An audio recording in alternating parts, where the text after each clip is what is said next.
Dalawang mapa na itinuturing na makasaysayang yaman ng bansa, ipinasilip ng National Library of the Philippines. Mahalaga mga ito, lalo na sa pagtukoy sa teritoryo o hangganan ng bansa. Si Floyd Brenz sa report.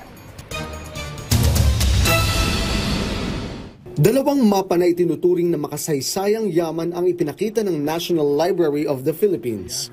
Kasama na rito ang Recovered Philippine Insurgent Records o PIR at ang mapa ng Pilipinas mula sa 1898 Treaty of Paris. Ang mapa ng Pilipinas sa Treaty of Paris ay naging basehan ng hangganan ng bansa noong ibenta ng Spain ang Pilipinas sa Estados Unidos. Nawala ang mga dokumento at koleksyon noong 1980s at 1990s pero nahanap din ng National Library of the Philippines. The NLP immediately took action to recover these precious collections by contacting the seller, while our staff from the Filipiniana Division is working on building proof that the documents is indeed part of the Philippine Insurgent Records.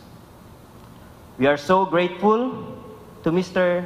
Donald Lippincott, owner of the Open Boat bookseller account. He has been very cooperative and immediately took down the eBay post of the 3 documents to allow us to confirm the ownership of the said manuscripts. Ang PIR ay naglalaman ng mahahalagang dokumentong revolusyonaryo kabilang ang mga liham mula sa mga bayani ng himagsikang Pilipino. Habang ang mapa ay mahalaga sa pagtukoy ng teritorial na saklaw o hangganan ng bansa, nakadisplay ang mapa ng Pilipinas na nakalakip sa 1898 Treaty of Paris sa NLP. Makikita na ang mga yaman na ito sa permanent gallery ng NLP. Matatanda ang malaki ang papel ng 1734 Murillo Velarde map sa pagkapanalo ng Pilipinas sa The Hague. Kaugnay ito ng territorial rights ng Pilipinas sa West Philippine Sea.